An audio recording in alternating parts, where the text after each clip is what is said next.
Okay, we're back. Or I'm back. I have gotten a clean plate.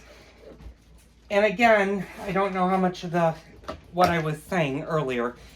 The reason we're doing a whole chicken is cost efficient. It's a lot cheaper to buy a whole chicken and do this part yourself than it is to buy the pieces. The pieces can be very expensive depending on poultry prices. And right now, everybody's trying to save a buck or two. So when doing chicken, first thing to do is to get rid of the wing. And to accompany this, there is a bone that runs. And you want to make sure you have sharp knives when you do this. And I didn't get into the area I needed to for that, so what we're going to do is we're just going to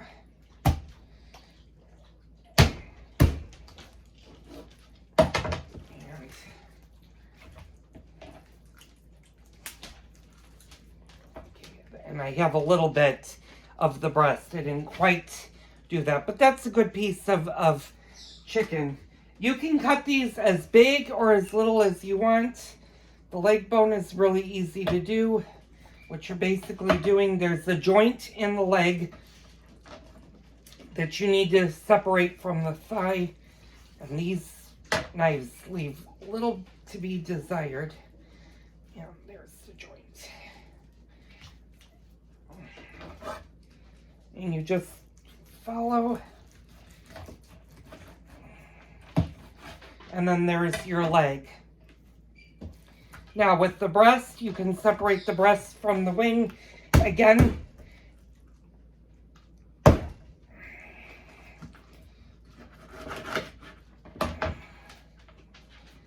that's part of the thigh, and then that makes a nice breast. I think, yeah, that's part of the breast.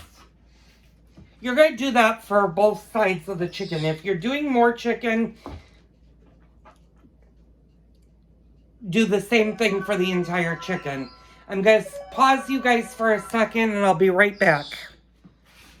Okay, I'm back. I had to get a sharper knife. Unfortunately, my Cutco knives are starting to get dull, and they're not the greatest for cutting. I've had them for several years, but these are nice and sharp and cut.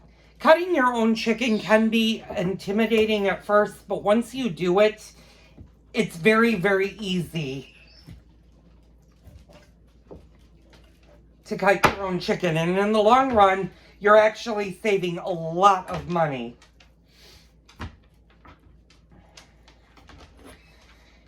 So what you're going to do, depending on how big of pieces that you want your chicken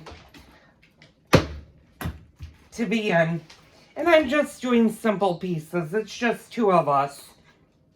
Now you can either keep the breast whole, but what I'm going to do is I'm going to take some of the back, and believe it or not, there is meat on the back. There's not a lot of meat, but there is meat on the back. And then, since it's just the 2 of us, I'm going to divide my breast in half. Now you can do this a day before. You could do it the morning before you fry. Let me wash my hands. Again, always wash your hands when you're working with poultry.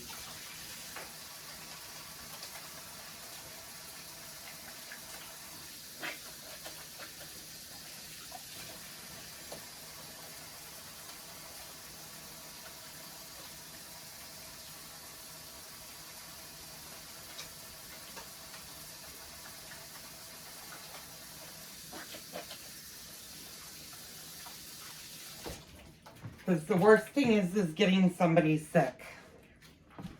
Okay, so now I'm going to move you guys up. You can cut your own chicken, and it doesn't take long. It takes maybe 5 minutes from start to finish. You can do this step a day before, 2 days before, an hour before you start making the fried chicken. And what I'm going to do is I'm actually going to wash, because that. So I have all of my pieces, and I'm going to turn you guys around or so you can see this. So this is all of my pieces. Like that's my leg, my breasts are right here. What you're going to do is you're going to take a paper towel and you're just going to cover the top of the chicken. Now, if you were doing the next step, you could do that right away. And that's what we're going to do later on, is we're going to actually put this in a mixture. But I'm not going to do that because it's only noon here. So I'm going to put my chicken in the refrigerator. And I know I've said in past videos, leaving your meat out is fine. Well, that's if it's red meat or pork. But chicken cannot be left out for an extreme period of time. My rule of thumb is leave your chicken out no longer than an hour. If it's going to be out for longer than an hour, keep it in the refrigerator. It's better to be safe than sorry. Once we start getting this ready to be fried and making it, then we'll leave the chicken out, because then it won't matter and it won't be out for an extreme period. And the reason you want to do that and not leave your chicken out sitting and allowing it to get room temperature is chicken can very easily pick up a salmonella. And salmonella, you can do a web search for it. It is a bacteria that can be very, very dangerous once it gets going. It can make people incredibly sick. There have been salmonella food poisonings for a long time. Right now, fortunately, you don't really hear too many people getting salmonella right now, but we also are in the midst of a pandemic, and I don't care what people say. Yes, there is still a pandemic. We still have COVID-19 from 3 years ago that we're still in. And probably will be for quite a while. So it's better off not taking a chance with chicken. Always leave your chicken in the refrigerator until you get ready to use it. Now, there are some rules or some parts to this rule that you can ignore. For example, if you're going to go ahead and grill your chicken, you can season it and leave the chicken out for a half an hour. That is fine before you put it in the grill. Same with frying. Leave the chicken out for a half an hour, get it ready, get it all nice, then fry it. Now, I know you guys have all seen the breaded meat video. I did say I would show you my different fryers. For some reason, that video either got erased or didn't get included. I'm going to do that today. There are several ways to fry chicken. You can fry it on the stovetop. You can do it in an electric fry pan. You could do it in a deep fryer. I'm going to use my deep fryer because I have a deep fryer. But you could easily fry chicken on the stove. Now, in Leah Chase's memoirs, and including on some of her YouTube videos, when she fries her chicken, back in the day when she was growing up, her mother would fry chicken in lard.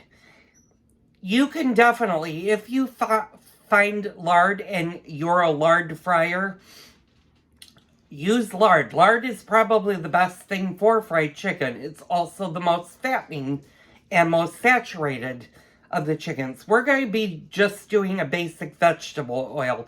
You can use Crisco. You can use vegetable oil. You can use canola oil. I would stay away from the peanut oils. When you start to get into the peanut oils, you're starting to get into high fat concentrations. And that will change the taste of your chicken. We're going to go a little bit healthy and just do a basic vegetable oil, because I don't have lard. So, in about 4 hours, I will be back to show you the next phase. And the next phase, you can do the night before or the day before. But don't do it too many days before. Chicken, you don't want chicken to sit in your refrigerator for over a week. A couple of days in the refrigerator after thawing you need to make the chicken. So we're going to do the next phase in a little bit, and I'm going to show you how to do that.